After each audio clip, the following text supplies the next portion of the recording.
Welcome to The Threshold is a Prism. This is the exhibition we're in today.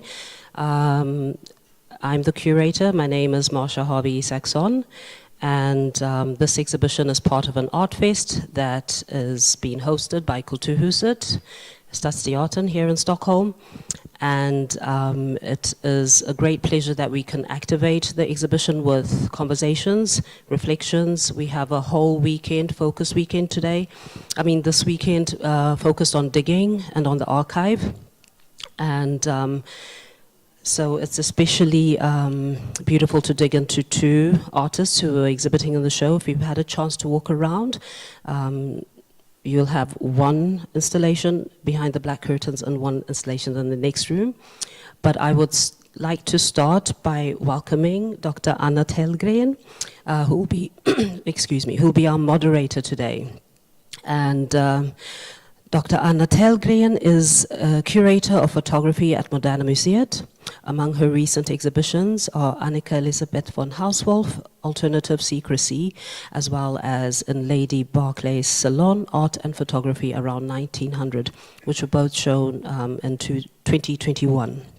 She is also the head of research at the museum and has contributed to a wide range of publications, including being editor of the book Pontus Hultén and Moderna Museet, from Stockholm to Paris, which came out in 2023 this year. And in conversation with Anna, we have Diana Agunbiade-Kolawole, who works with lens and non-lens based photography, presented as installations, performance, and prints. At the core of her practice is an investigation of material processes that explore new forms within the framework of established techniques.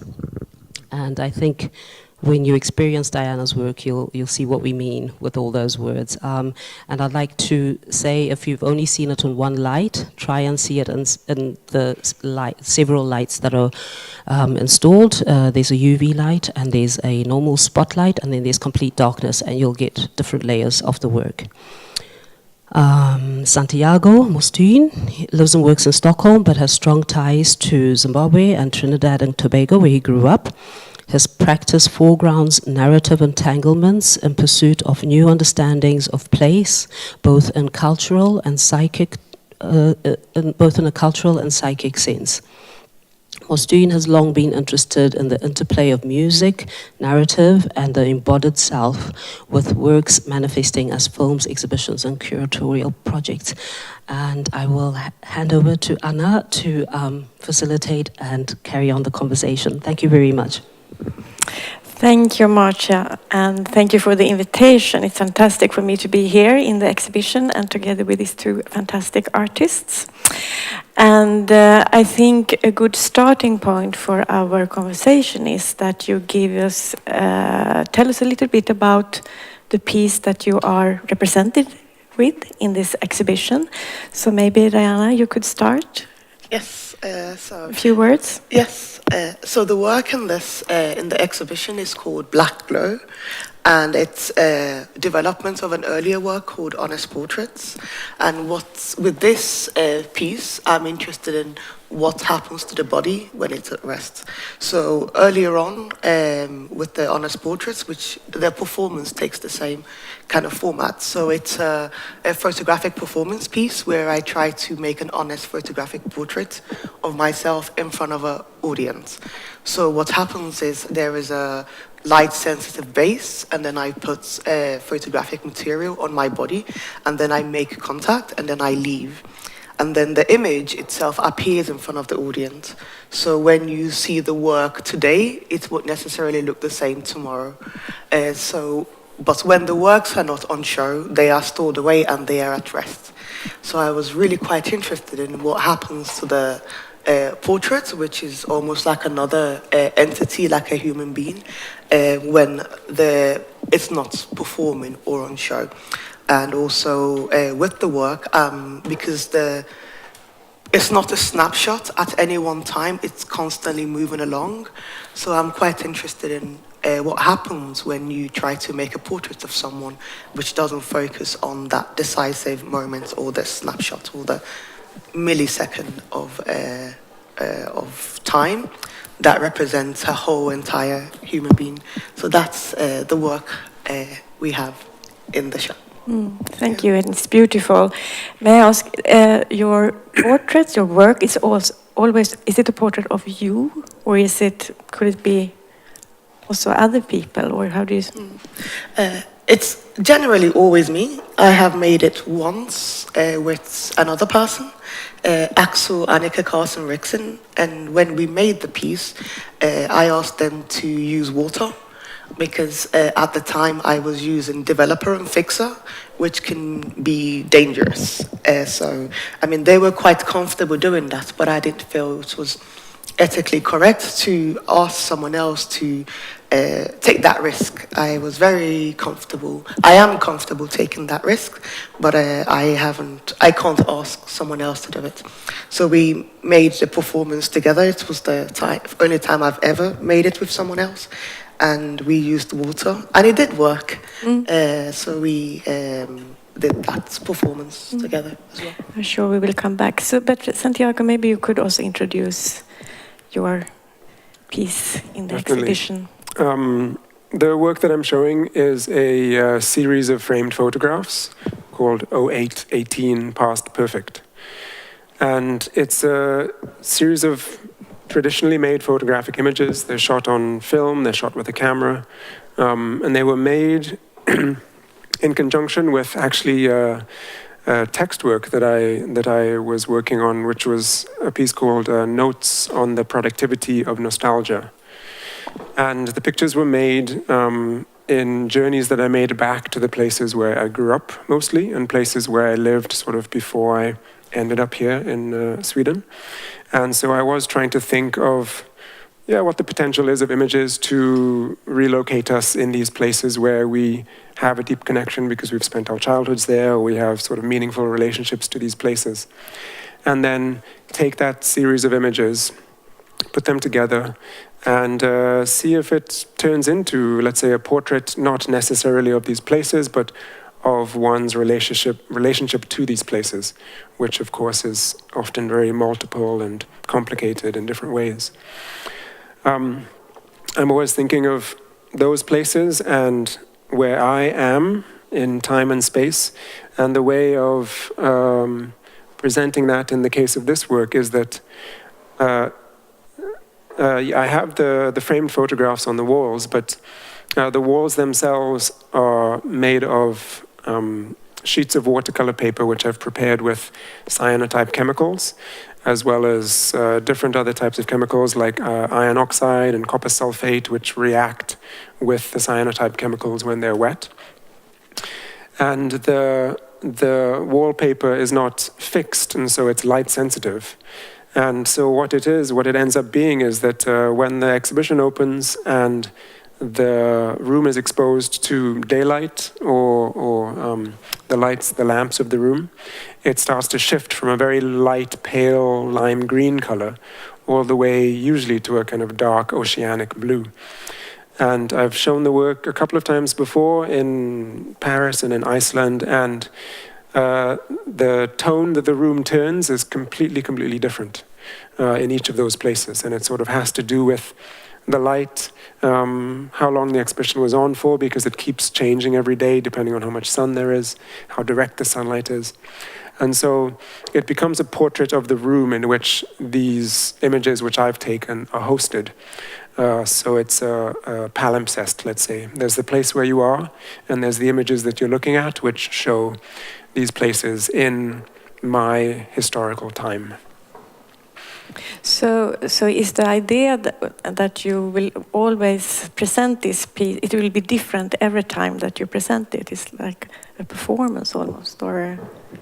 Yeah, exactly. I think the images, the framed photographic images, stay the same. The arrangement differs slightly time to time, but it is arranged in two kind of horizontal lines with gaps in certain places, just as a kind of like rhythmical, almost filmic representation of these places and people who are portrayed.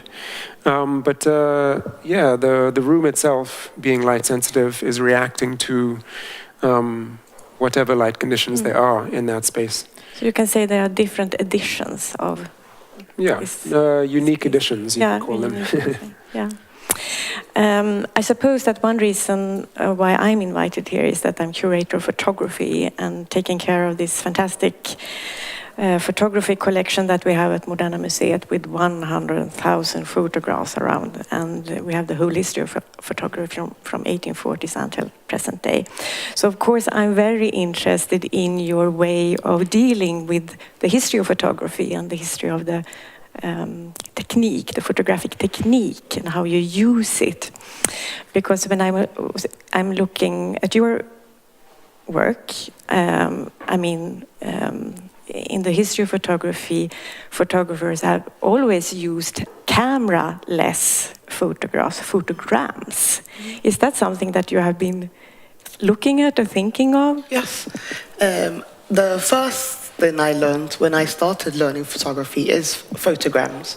So I have a very dear relationship with photograms, and I also really enjoy how it's quick, snappy, and how to just create something like this.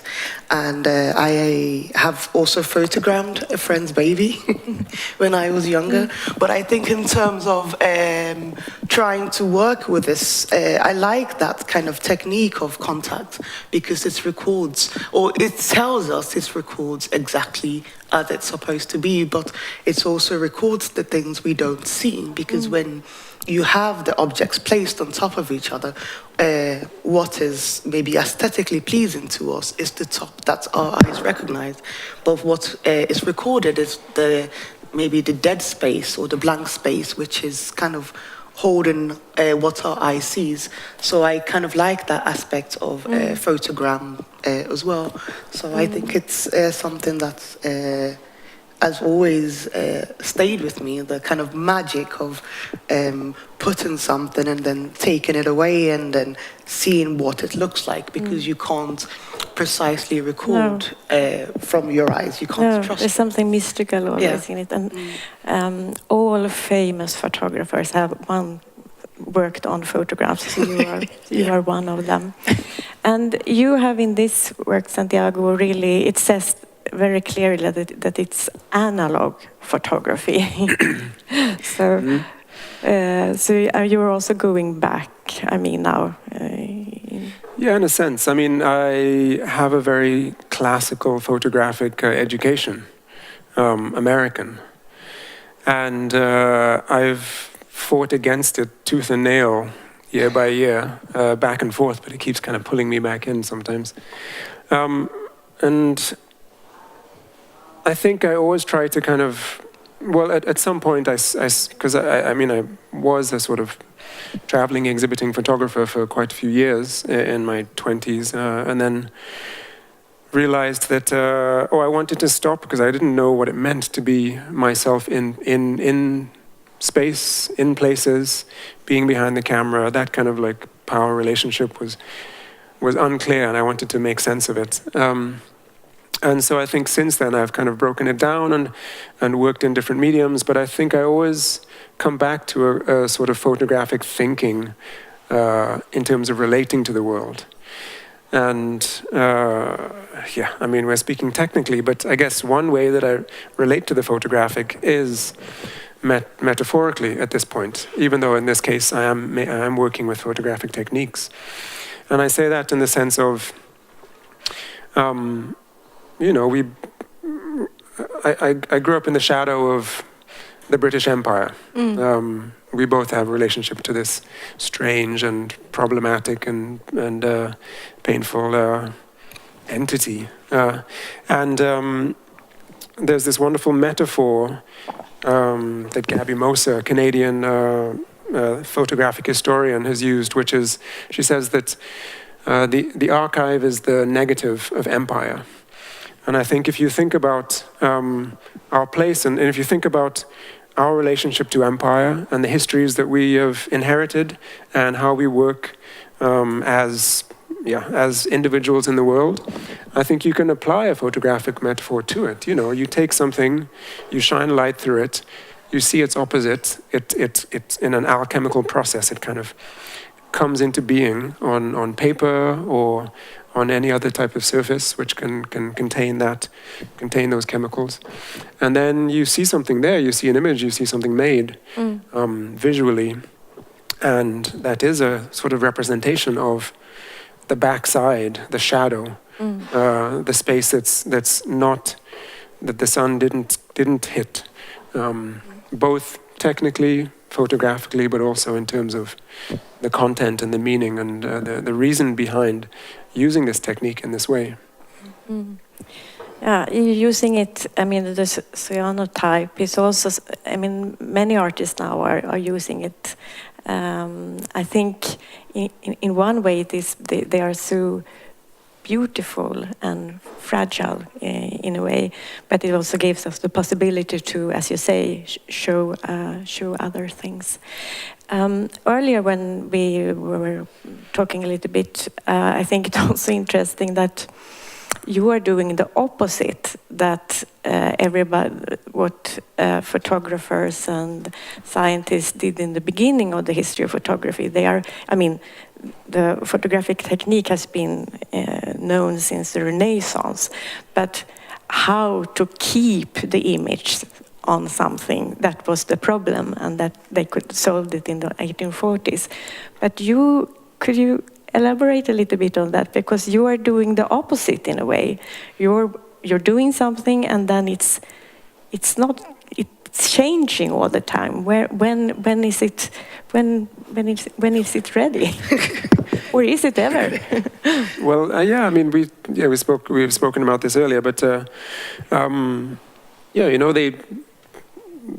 scientists try to fix a moment in time and the decisive moment. Managed to do that, the and famous that developed into the decisive moment in the early 20th century, which is sort of pounded into our heads when you go through a photographic education.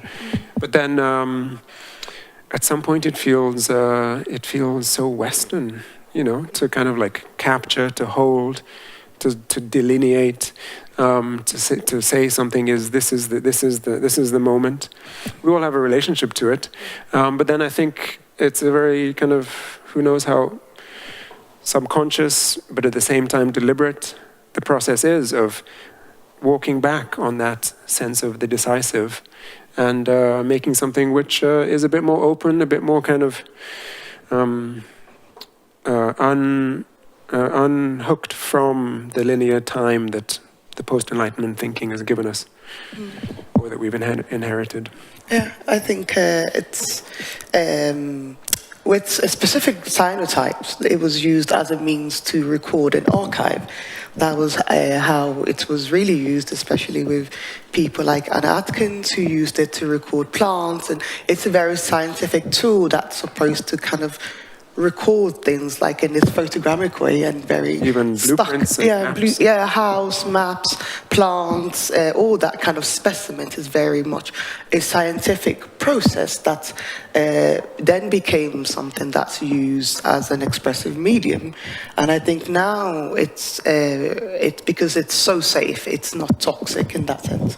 But I think for me specifically, why am I interested in not holding the decisive moments, especially when one thinks about portraiture? I think it's a lot to do with specifically my mother and father, and how also my mother was very interested in taking pictures, and she loved selfies.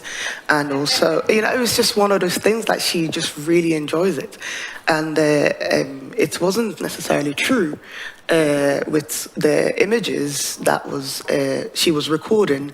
It's more like an idea of self as opposed to the true self.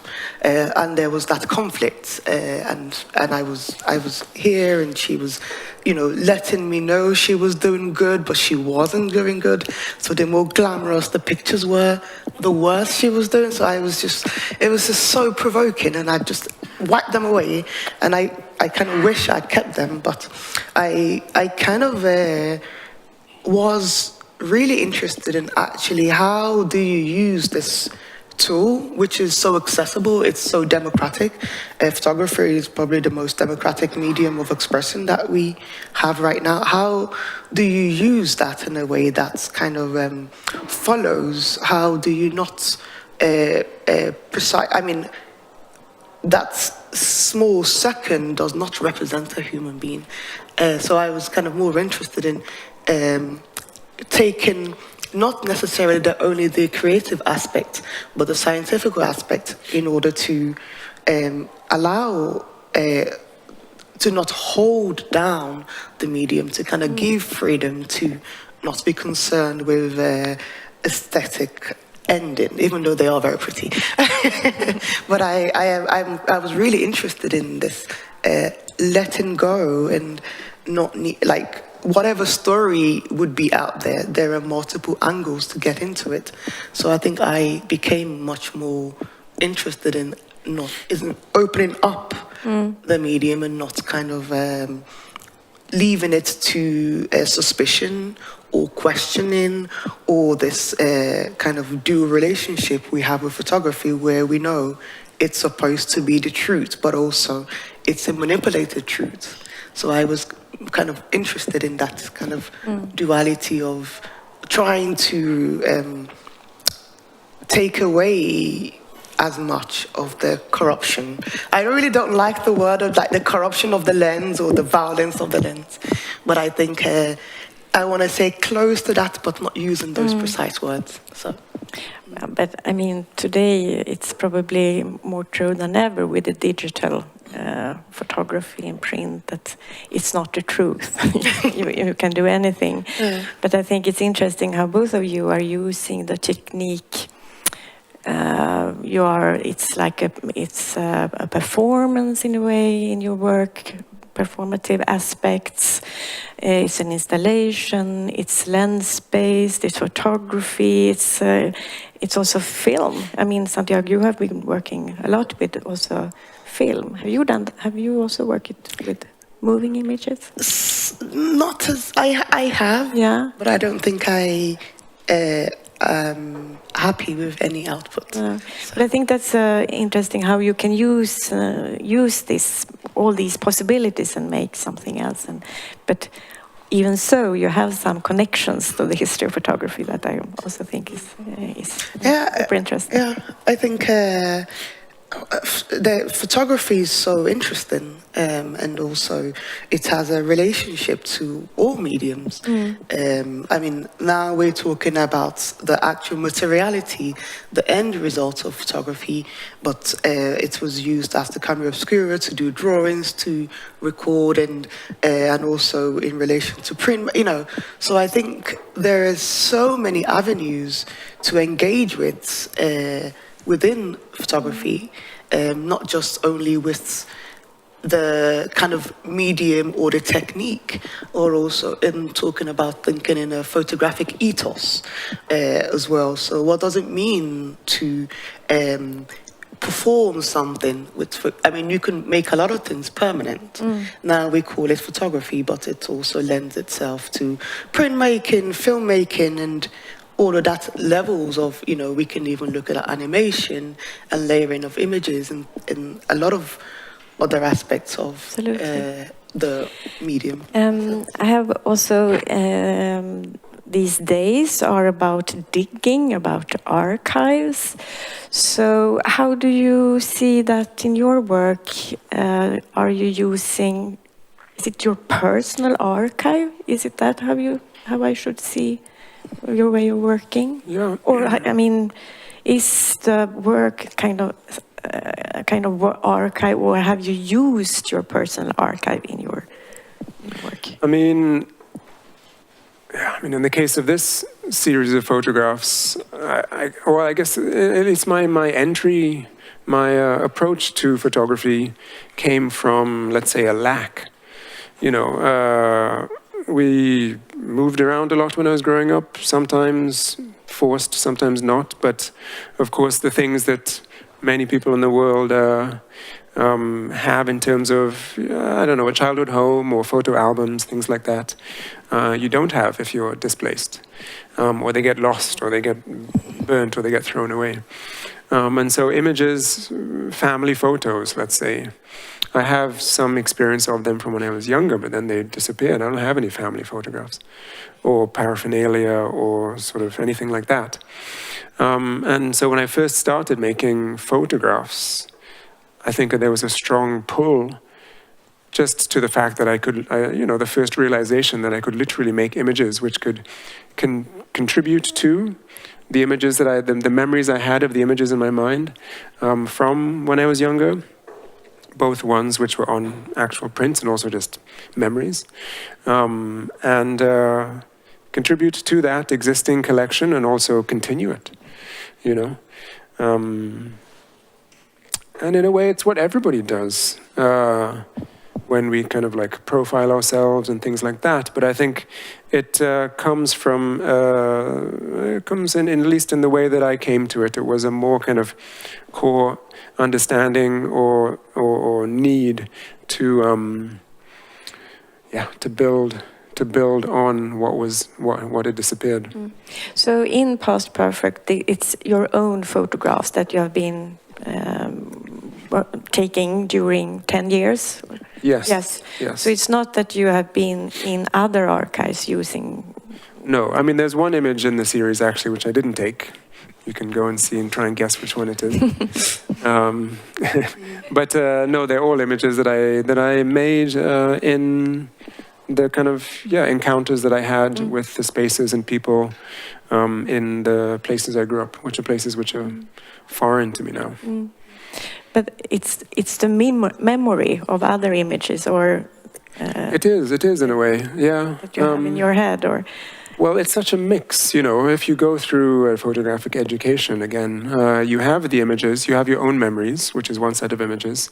You have the images that printed out as photographs, maybe the few from an upbringing, and then you have the images that you find in the books of photography, which you're also formed by in a sense.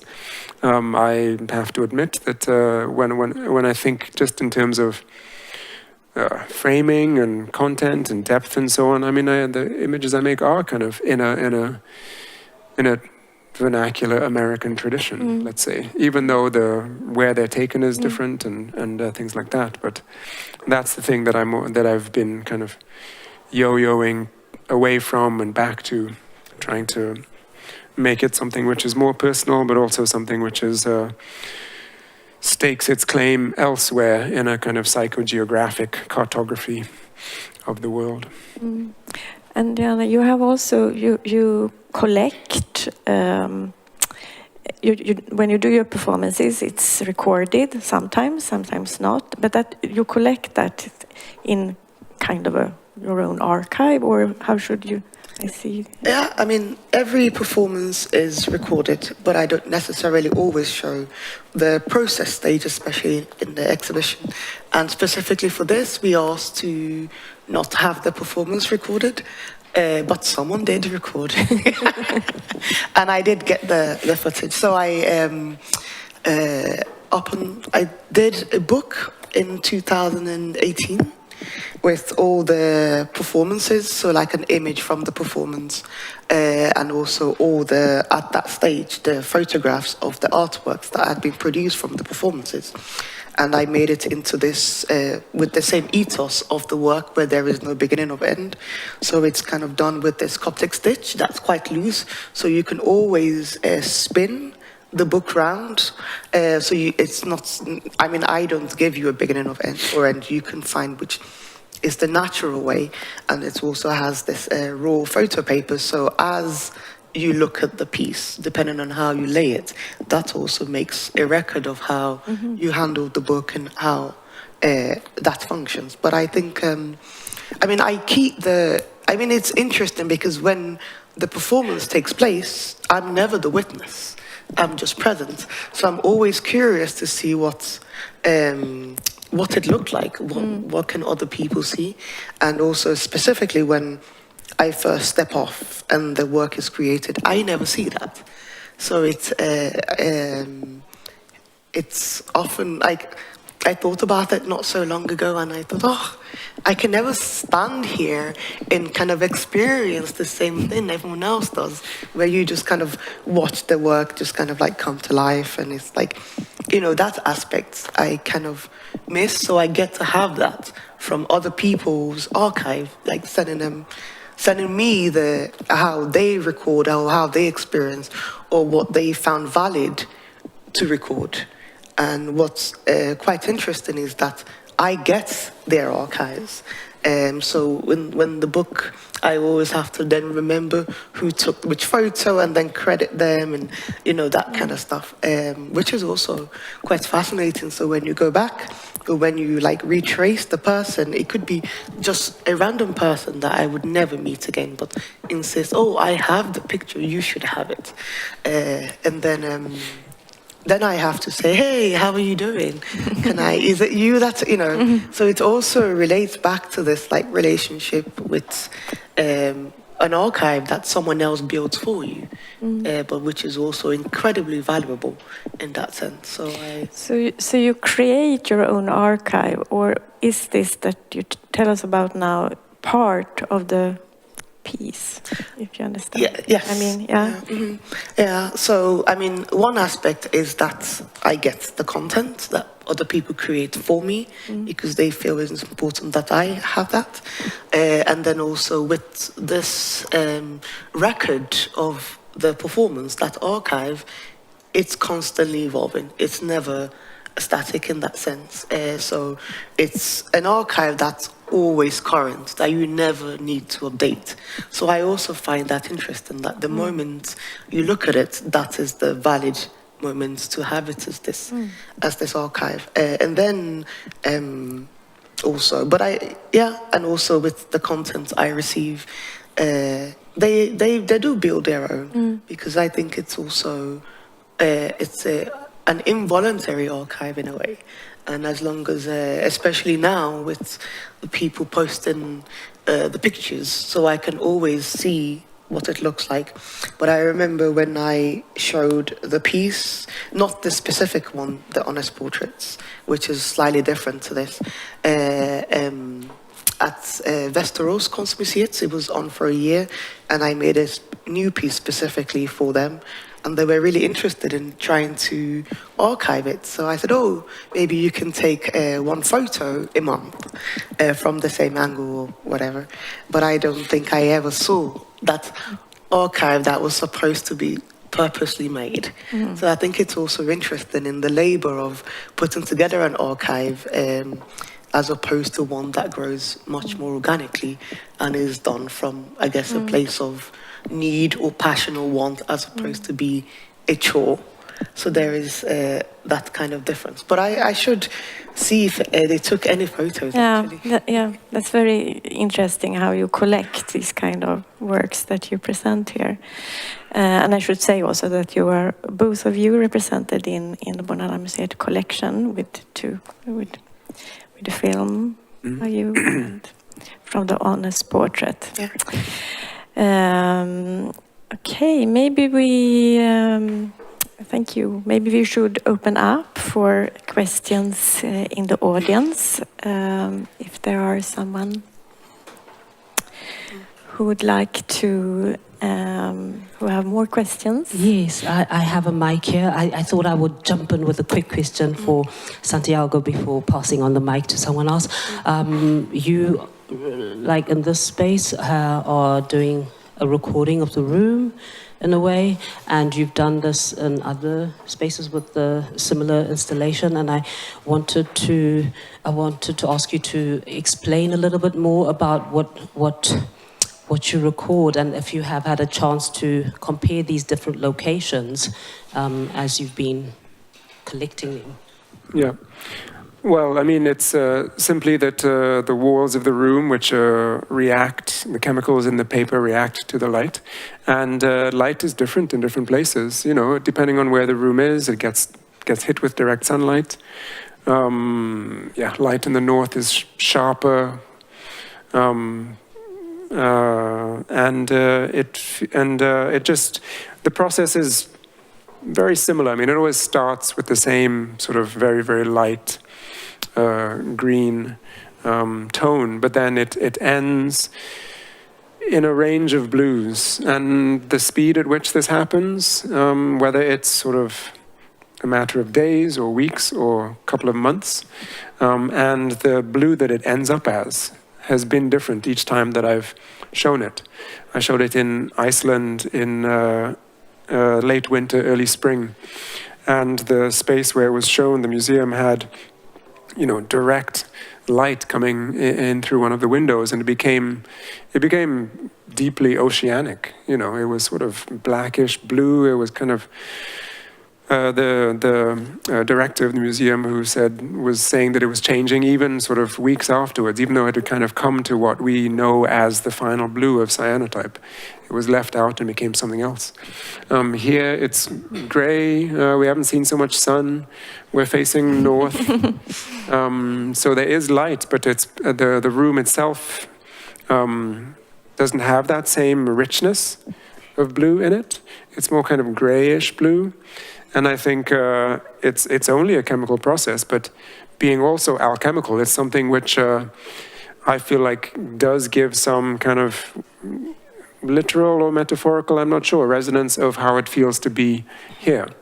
It's when I was in Iceland, I felt strongly the nature as one does. Like I was really sort of, you go outside and it's a snowstorm, and then you wait 5 minutes and it's like raining, and then 5 minutes later it's sunny. And it's somehow the walls of that installation seem to have some lift, seem to have something to do more with nature there. And here it just seems a bit more dull, but representative somehow, or kind of like reflecting. And I think that's interesting, that one can propose or even think that you can like get a reflection, get an actual sort of feeling or portrait of a place, literally just through chemicals. But once you take the pictures down, the things that are hidden will start developing and catch up with the rest of the wall. How do you archive that? Right. So when the framed images come off the wall, I mean, I can show you after the talk as well. They're the original bright green color, and what I will do in this case is I think we'll take the pictures down and then roll up the paper on the walls and then wash them, so fix them. So they'll be left as these 3 meter tall, 1.5 meter sheets which have these staggered rectangles all over them. Thank you. I've been hogging the mic. Anyone else with a comment, a question, a reflection on the conversation that's been held? Anyone want to jump in? Maybe I can say something about the recording light. And it's also going back to photography and how it's this negative, positive, where the light doesn't hit, where the light hits. But in this case, all you're recording is the light. And I think that's pretty interesting, like how much light is there? How do we capture not just the sky and the cloud or light reflecting on something, but it's just light. Yeah, and it's the kind of original archive somehow. Because I think it's necessary to broaden or to like not be so polite with this idea of the archive, Like we're given, archiving is not something that archiving is a concept of the West, it's almost born, you could argue it's born in, with Carl von Linné in Sweden, who went around the world and said, this has to be this, and put in all these categories. That's not how nature is, that's not how life works, They're living things on this planet which are neither plant nor animal, that don't fit that category. They're mammals that lay eggs, and there's things like this. And you feel this when you grow up somewhere which is tropical, like how keeping things on sheets of paper and putting them in a room, and it doesn't work. I remember going when I was filming in Tobago a few years ago, and I went to the kind of like Tobago Authority, the Historical Society, and I asked them where the records or archives of the country are, and they said, oh, they're in London. you know, because the UK is the place that they're the ones who went out and they're the ones who took, extracted, and they're the ones who keep the records. And so I think one's relationship to an archive is, at least to that traditional definition, should be loose. We should be talking and making kind of living archives, you know, things which can be considered something which is in the here and now, which kind of, you know, we share orally or tangibly, and they form part of the things which make us who we are and who the next generations become. But they don't have to sit in a dusty old room. That's not our archive. With those words, I would love to say thank you so much for this conversation. Oh, you had a... We're out of time. We can take it. Yes. I'm sorry. It's 1:45, and we have a talk starting at 2 o'clock, just next to here. So I would like to extend a warm thank you. Thank you very much, Anna, for coming and facilitating this talk. And thank you, Diana and Santiago, for sharing. Thank you. Yes. Thank you, everyone. Thanks.